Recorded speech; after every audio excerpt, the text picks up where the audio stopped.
The information contained in this podcast is an expression of opinion and does not constitute investment advice. This is the Gold Money Podcast with Alistair MacLeod, keeping you up to date with expert opinion on precious metals and the markets. Hello, this is Alistair MacLeod on behalf of Gold Money. And with me on the line, I have Stephen Jermy, who's a former strategy director for the British Embassy in Afghanistan and author of Strategy in Action, Using Force Wisely. Welcome to the podcast, Stephen. Alistair, it's a pleasure to be invited. I'm a great fan of your work, so it's a great privilege. Well, I'm very interested in what you've got to say. And I must say that the thing that sparked this, I think, was in the wake of Gerald Celenti's interview.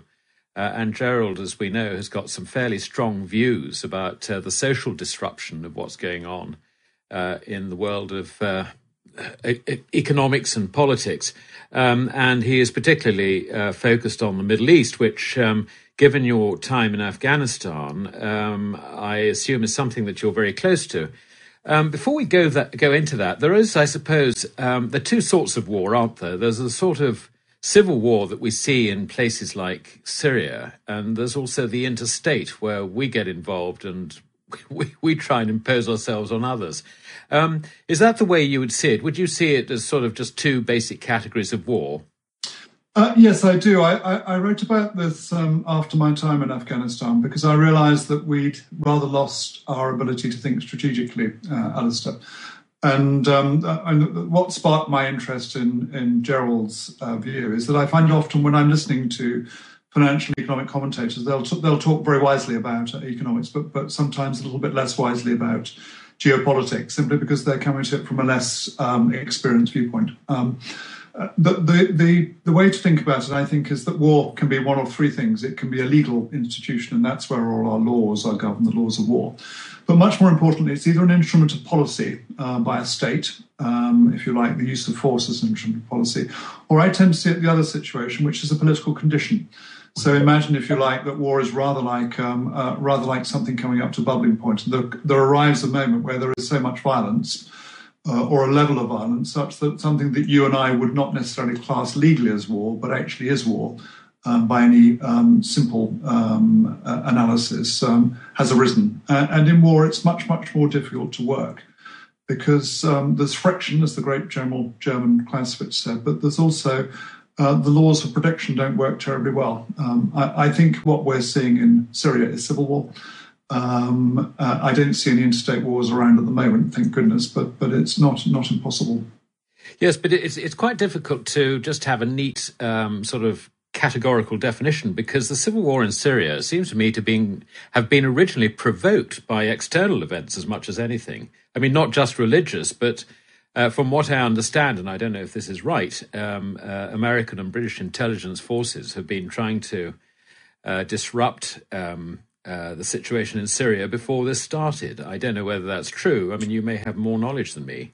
Yes, I do. I think actually if we want to try and understand Syria, and it's an extremely interesting case study, you have to go quite a long way back. And I would go as far back as Afghanistan in 2001 and Iraq. And what happened in Afghanistan, we all know about the attacks on the Twin Towers. The Americans then waded in with our support action. I think that was politically impossible not to do, and probably the right thing at the time.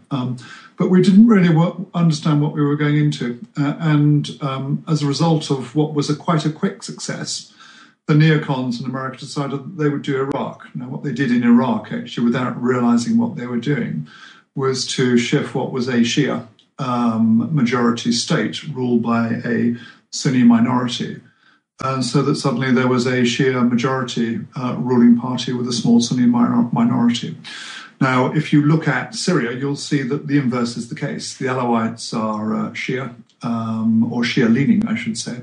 They're rather known as the Romanis of the Middle East, and they oversee a Sunni majority. And if you look at who's supporting the Sunni uprising, you'll see it's led, no surprise, by the Sunni states of Saudi Arabia, Bahrain, and so on. Now, what I don't think is that the West really have quite understood this dynamic and the broader political dynamic that's underneath this. I describe it as an intergenerational civil war within Islam. which has two axes. The first is a Sunni Shia axis, which we're seeing playing out in Syria.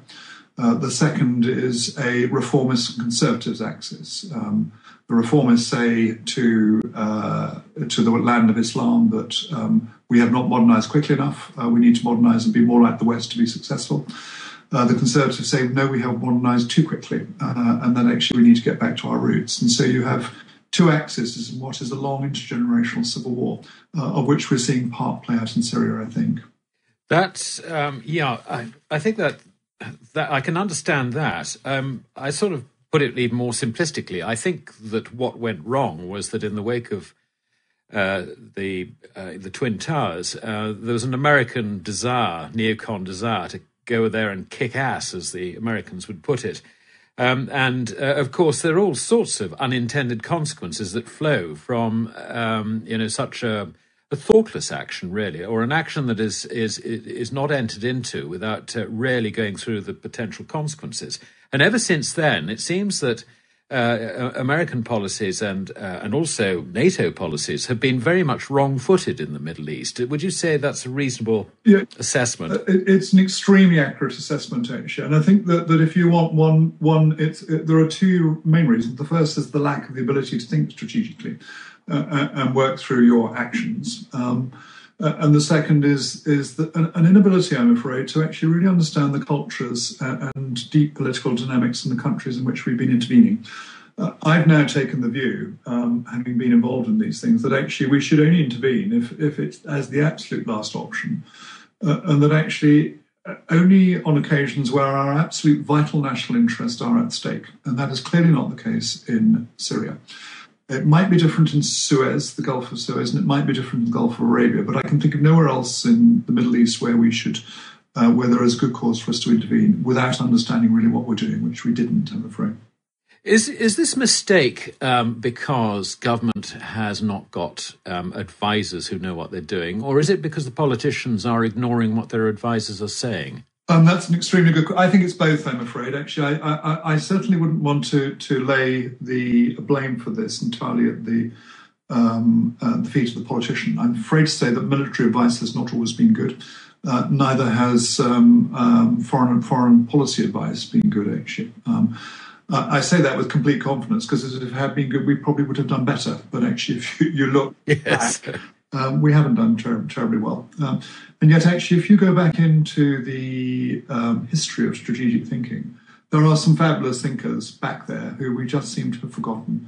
General Moltke the Great, Clausewitz, and others, who, if we were to look back into their thinking, they would probably advise us to act in very different ways to the ways in which we've acted. Yes, I suppose that's right. But they didn't really have to deal with the modern communications and the instant wearing the heart on the sleeve that focus groups, which drive political thinking now, seem to force us towards. So perhaps it's different. But, I mean, having stirred up the hornet's nest in the Maghreb and, more recently with the Maghreb and certainly around Lebanon, Syria, Iraq, and all that area. Is this going to subside, or do you think it's going to get worse? My sense is it's going to get worse because I think actually I'm afraid to say that although I talked about the civil war within Islam, I think there's something even more fundamental going on. I think it's macroeconomic. When you look at the trigger for the Arab Spring, and if you look into Tunisia, you'll recall that the man who set fire to himself was it was an act to do with economics, and that actually he was unable to be successful economically. And my brother, who's an Arabist, actually was we were talking about this about 6 to 9 months ago, who was talking to somebody within Egypt and the civil war, the uprising in Egypt, and the term that his friend used was al-nas jahawin, which means the people are hungry.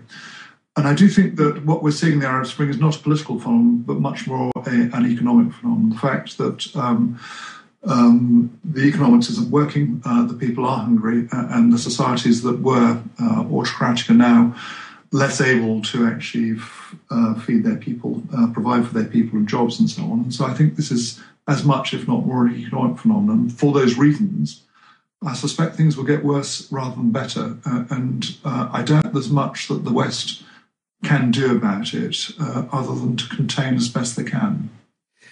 That's interesting, because this really comes back to Gerald Celenti's point that the disruption through monetary inflation, in effect, has got all these awful consequences. And certainly, I was in Egypt earlier this year on a holiday, and since then I've been noticing how the currency is going, and of course the currency is going downhill quite rapidly.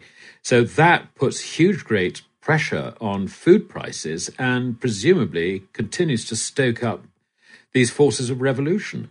Yeah, I'm sure that's right, Alistair. I think one of the interesting things as well, though, is it's the extent to which, and I would bow to your knowledge in this, actually, in terms of inflation, but I think actually there's a rather interesting issue of inflation, which is that it's not one but two things. It's both the value of the currency going down, but also the price of certain fundamentals going up. And I mean the real price, and energy is an obvious candidate for this, actually. And so that we talk about inflation as one thing, but often it's two. And I think we probably are seeing both of those things happen in places like Egypt, and even close to home, actually, in this country. But again, you're much more an economist than I am. But there does seem to be an issue with real price rises in the fundamentals, most obviously food and energy.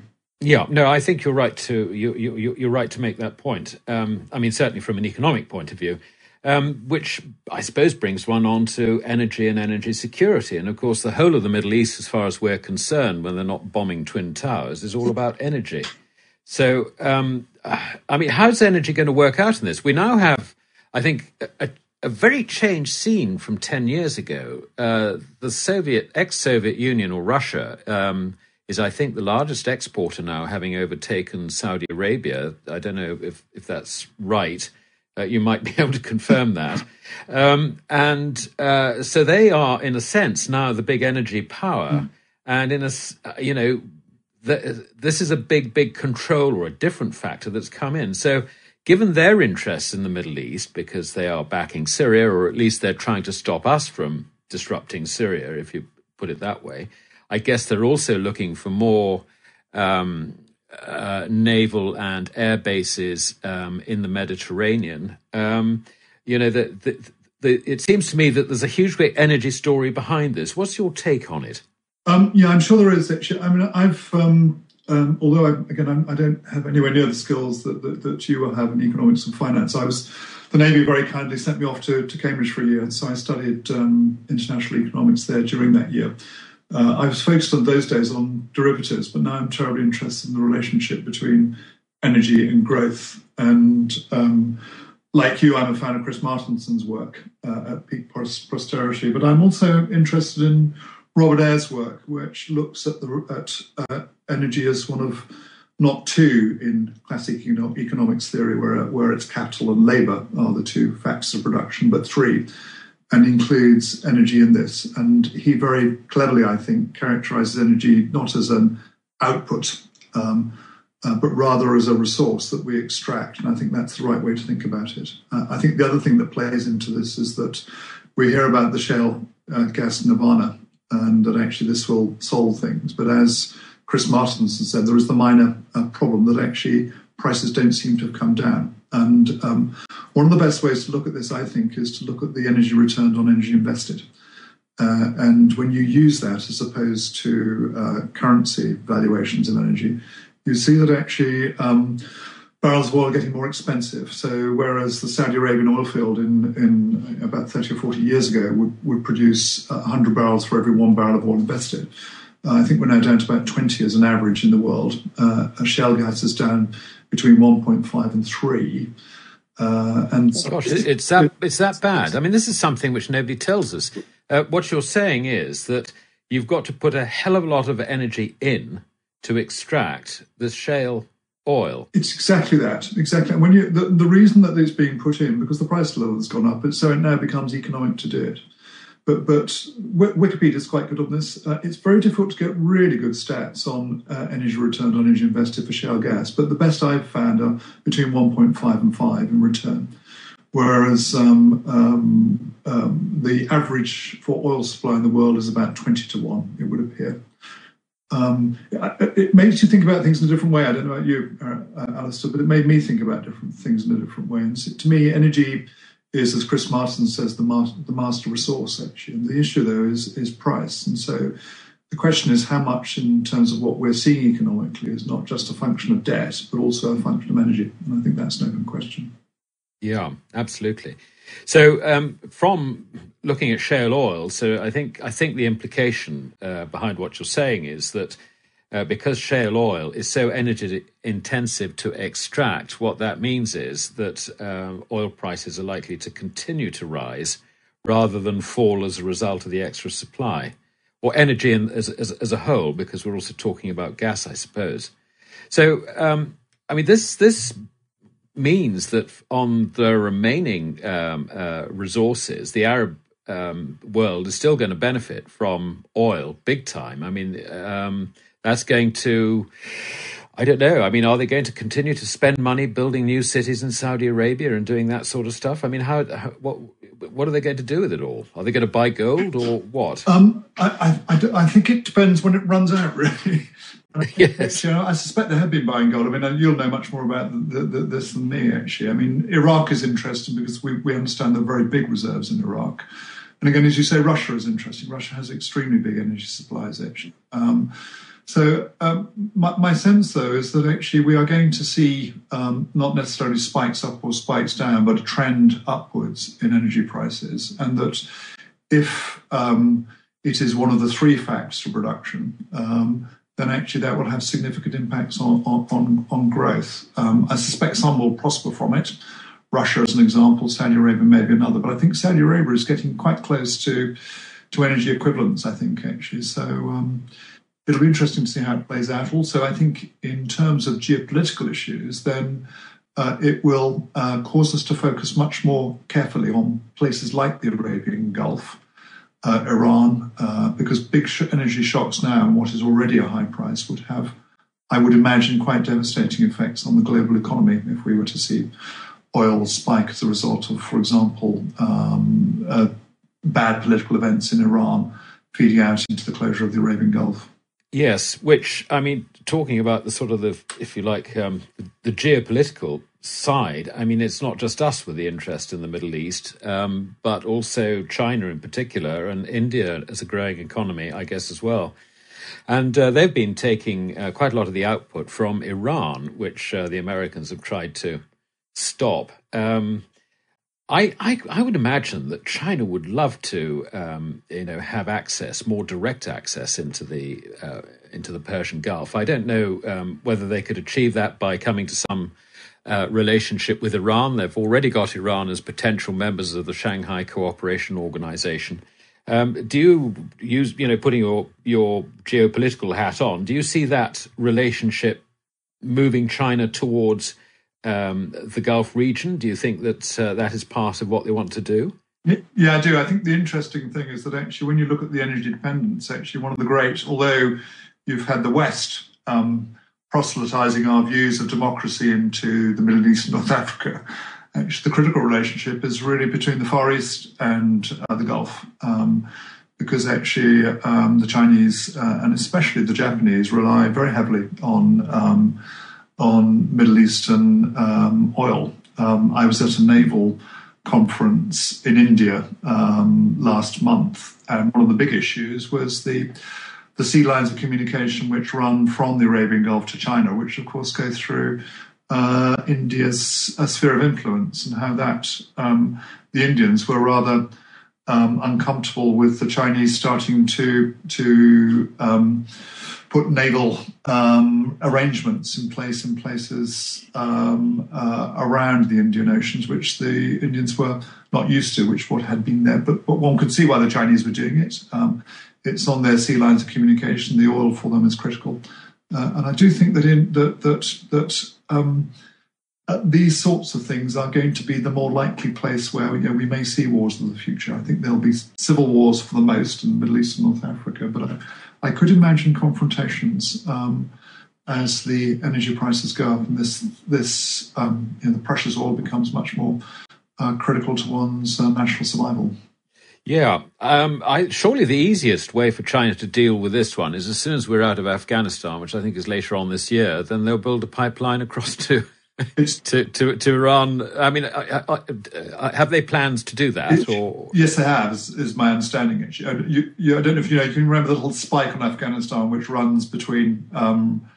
Runs into China, so there is a very small border with China. Actually, that's the northeastern corner of Afghanistan, isn't it? It's one of the few places in Afghanistan I haven't been actually, but it was actually put there by the Brits during the Great Game between Russia and the British over Afghanistan as a national boundary, so that there would be a distinctive thing. But it does give China a border with Afghanistan, and yes, the China. It's a sort of corridor, really, isn't it? Yeah, and I should have thought that there are very good geostrategic reasons why they should be doing it, and certainly that I would be surprised if we haven't seen that in place within the next 5 to 10 years. Right. Well, we've now got, of course, the most recent thing, which. I think could turn into a sort of, a spat between Russia and Europe and so on and so forth, is the Cypriot banking crisis. We have the most extraordinary thing, I think, and that is that the leaders in the European Union seem to have briefed the press that Cyprus and the Cypriot banking system is full of Russian hot money. And therefore, it deserves somehow to be, to be taxed, penalised, whatever. But I mean, Cyprus has double taxation agreements with Russia. However, the money got there, it's there legally, so far as we can see. The Financial Action Task Force, which is the body which assesses whether finance centres are compliant with money laundering and all the rest of it, say that, yes, Cyprus is compliant. I think that was the 2008. And put them in exactly the same category, funnily enough, as France and Germany. The accusations about mafia money and all the rest of it, which have been aired in the press, seem to me to be rather ill-advised. And I can't see really how the Cypriot banks can now reopen without a lot of backpedaling, without the ECB turning around and saying, well, actually, we do think the money's all right and we are prepared to underwrite it. Because unless they underwrite it, the banks are bust. I think it's as simple as that. But this must have really upset the Russians, the high-handed approach, I think, that Europe has followed on this. And I would love to be a fly on the wall with the finance minister beetling off to Moscow and saying, trying to sort of negotiate some means of getting help out of Russia. Now, there are two things, I think, which I'd be interested in your thoughts on this one. The one is that Cyprus is apparently surrounded by an awful lot of gas. Is it gas or oil? And the second, of course, is that it is NATO's major base in the eastern end of the Mediterranean. And wouldn't the Russians like to get the Cypriots to tell them to go and make their own arrangements somewhere else and provide those facilities for the Russians? That's a bit of a cheeky thought, but I think it does rather indicate that Europe is actually in rather a weak position in this, or am I reading this incorrectly? No, I think you're right. And if I can take those questions and add a third, which is the issue of Germany's relationship with Russia, given Germany's dependence on Russia for fuel. Taking those in the order, I mean, I'm not clear of what the exact resources are offshore and in Cyprus's exclusive economic zone. But I am clear that actually that offshore resources will be an area of key focus in the future. So that will matter, and having access to that would matter. The NATO base, it's as much to do with the UK as anything. The UK has 2 sovereign base areas as a result of a long-standing agreement with Cyprus, which are important to the UK, but really only for operations in the eastern edge of the Mediterranean. I was an aircraft carrier man. I flew in the Falklands War and have flew from them for the first half of my career. And of course, if you've got aircraft carriers, which we used to have but don't anymore, that doesn't matter so much. Unfortunately, ours have been sold off. But the Americans will not worry too much about the lack of Cyprus, because for that very reason that they're well placed for aircraft carrier support. I think as well, it depends the extent to which, Alistair, we really want to keep intervening in the Middle East. I've lecture on intervention, and I show a slide which is open heart surgery in a hospital. And I use that as a metaphor to say what we've been doing in the Middle East, which we've been open heart surgery in the Middle East and trying to re-engineer these countries in our own image, and I would say with conspicuous lack of success. So I think actually if we take the view, and I do, that we should be moving away from intervention and toward containment, then Cyprus perhaps matters less in that respect as a NATO base. I think what is interesting, though, is that is the dilemma that Germany in particular finds, because, of course, Angela Merkel is pushed by her, and this is an economic dilemma, which is a sort of a microcosm of her big economic dilemma, which you'll know more about. I know much more about than me, which is she's pushed on the one hand by her electorate who don't want German money to be funding the banks of the profligate South Mediterranean or Mediterranean nations.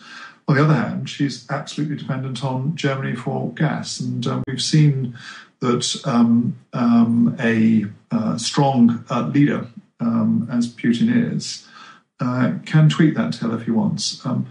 I doubt he would overdo it, because there will be a codependency in as much as he will want to sell natural gas for revenue. But Russia is very well placed at the moment with a lot of temperate areas. It's got extremely good gas and oil reserves and others. So actually, I think Germany is in a bit of a dilemma here, actually. That's an interesting point. Another point, I think, to back up what you're saying, is that, of course, one of Germany's few really strong growth markets for her exports is Russia. They're buying Mercedes, BMWs and Volkswagens like there's no tomorrow. So, there actually are some very good reasons why Germany should keep mum on this. But Germany's in it, beyond her neck, unfortunately, because it's going to cost so much for her to unscramble the Eurozone arrangements that, does she sort of carry on and hope for the best or whatever? And I think I think she is actually in a very, very difficult position. And even though Angela Merkel has played her hand quite well in political terms, I think the underlying situation is one which she can't extricate Germany from. So I think, anyway, this is absolutely fascinating, Stephen, and I'm very grateful that you've come on, because it gives us another dimension, which normally with our podcasts we're not lucky enough to get. So I'd like to say thank you very much. Is there anywhere our listeners can find you on the internet? I mean, do you have a website or something? I do. Well, my day job, Alistair, when I'm not doing geopolitics, is tidal energy. So I'm interested. I've got a small tidal energy business, and if people wanted to contact me, our firm is called Tidepod, Tidepod, and we have a small website. We're growing the business. I'll just put a plug in for tidal energy, if I may, for Britain.